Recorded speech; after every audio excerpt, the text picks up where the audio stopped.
The story kicks off with Kamala, Riri, Kate, and the robot Fridi, decked out in Iron Man's armor, walking through a city completely deserted after a zombie outbreak. Suddenly they hear the roar of a jet landing.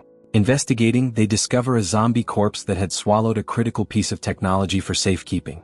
The girls decide to retrieve it to see what it does, but before they can figure it out, they're attacked by a zombified Hawkeye.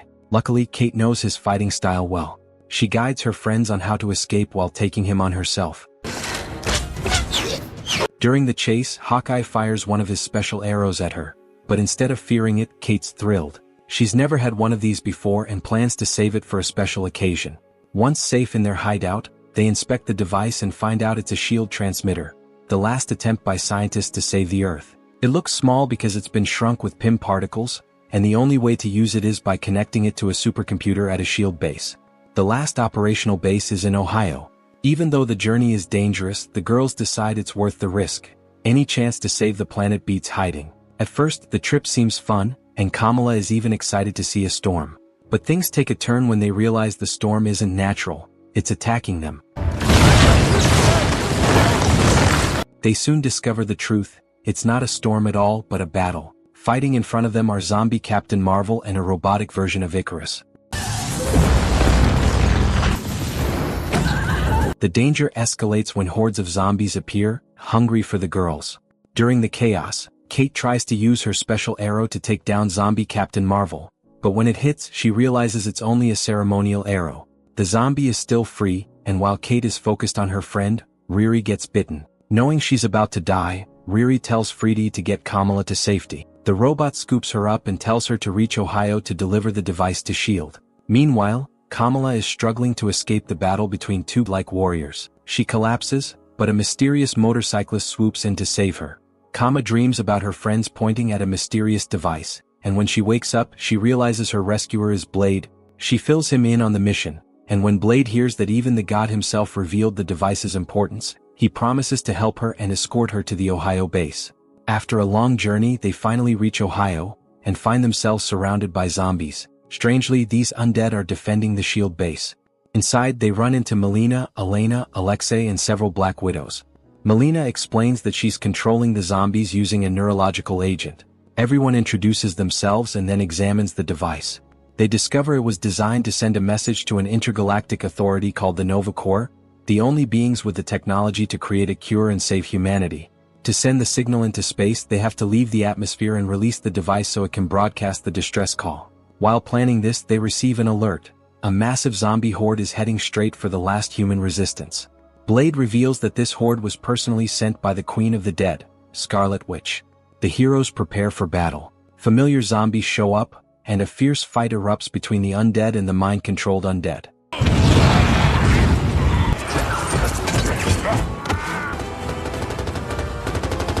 Alexei gets a personal showdown with Captain America, a fight he's been waiting for. The action is intense.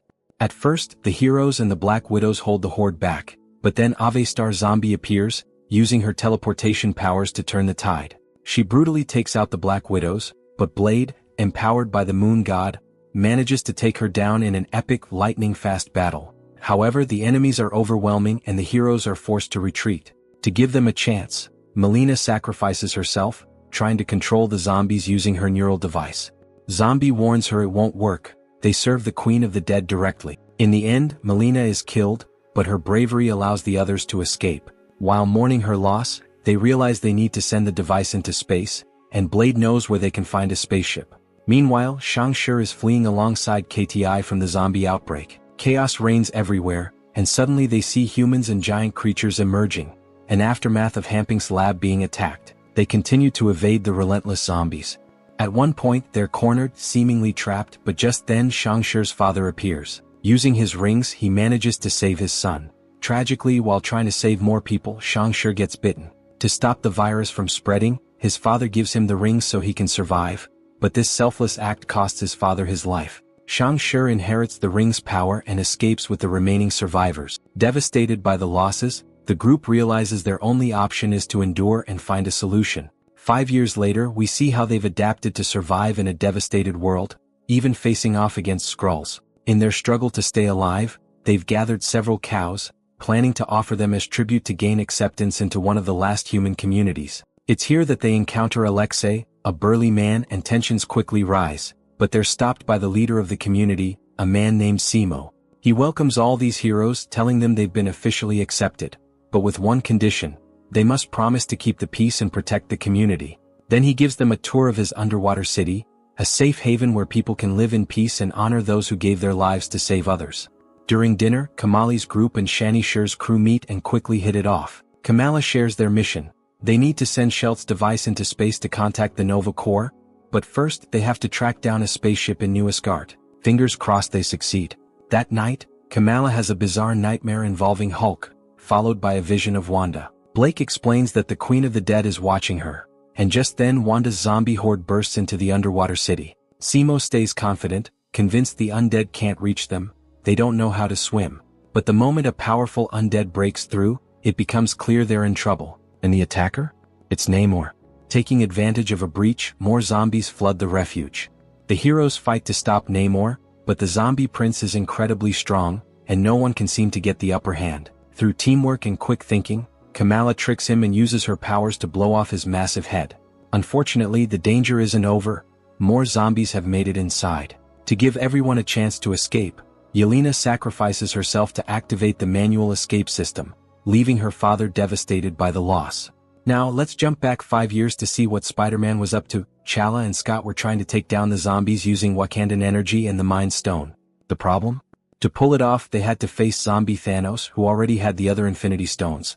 That's how a battle to save humanity kicked off, with Thanos growing stronger by the minute as he figured out how the stones worked. Suddenly, Thor and some allies showed up to stop him.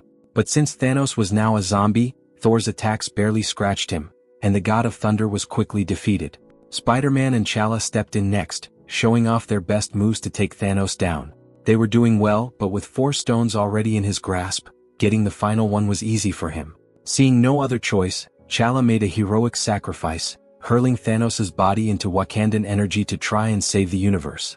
Unfortunately, the combination of the stone's power and Wakandan energy triggered an explosion that started tearing reality apart. Just when all seemed lost, Spider-Man and Scott were rescued by the priests of Kamertashk.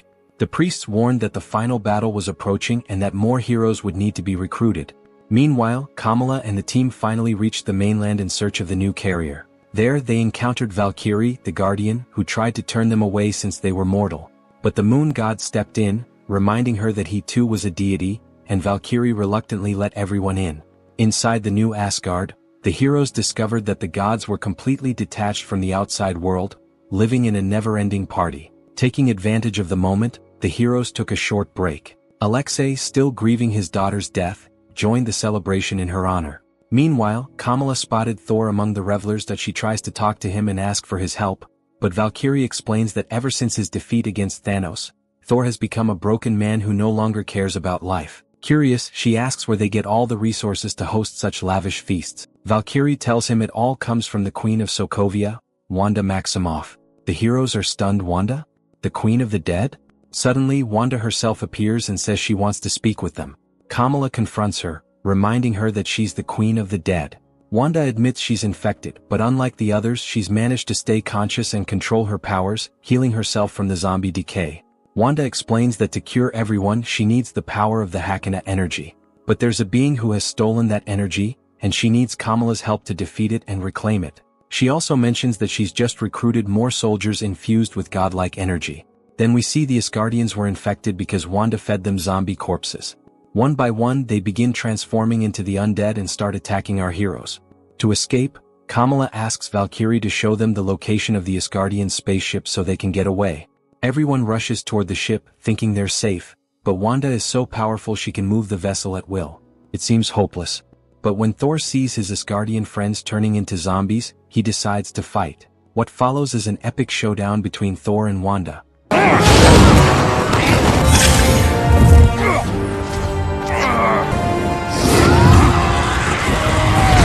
During the battle, Thor tells the others to run. Before they leave, he tells Kamala that she's now the last Avenger. Once they're out of danger, while in space they use the artifact to call the Nova Corps. But they quickly realize the Nova Corps are already beyond Earth, and they're not there to help.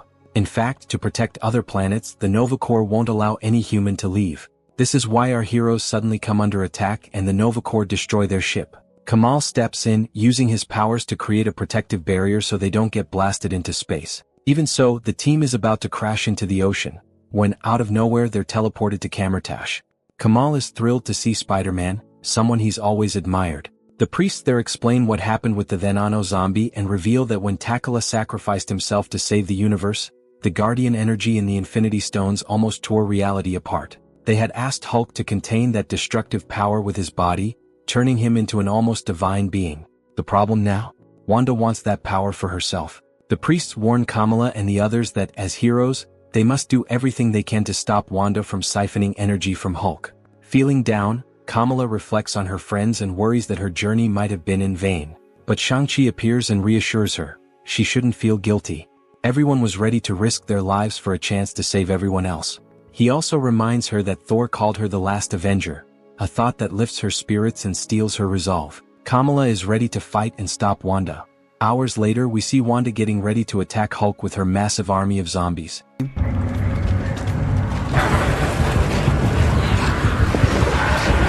Hulk really shows off the insane power he's packing. Seriously, he's on another level.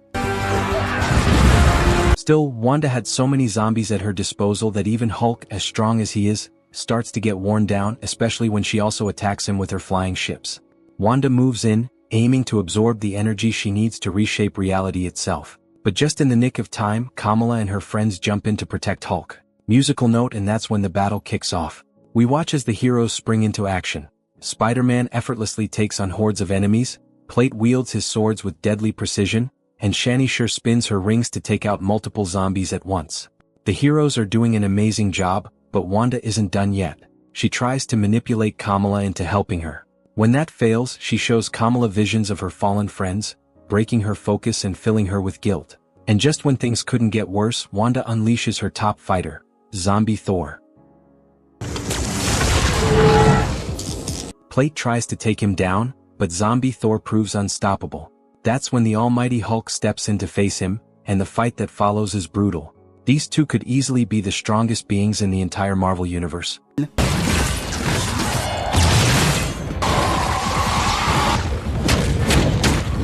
Just when Hulk thinks he's won, Wanda takes advantage of the distraction and steals the energy she's been chasing all along. And now, yeah, things are about to get really bad. Several of the heroes are dying and others are barely hanging on. Kamala tries to stop Wanda from stealing more energy. But Scarlet Witch tells her that she doesn't just need the energy. She needs Kamala herself to create a reality where everyone can be happy. Kamala refuses, thinking about her friends who sacrificed themselves to protect humanity. Wanda counters, "What humanity? They're all gone." She asks Kamala to take her hand so she can see her friends alive again. We see Kamala remembering all her friends and feeling the pull to see them once more. She finally gives Wanda her hand, and boom! A massive explosion rocks the entire Earth. Next, we see Kamala waking up, now enjoying a happy moment with her best friends. They even spot a handsome guy and flirt a little, but something feels off. Kamala starts realizing this reality isn't real. Her friend Riri, who's battling zombies, tells her to focus because everything she sees is just an illusion. And that's how the first season ends, Kamala terrified and Wanda's zombie face looming in the background.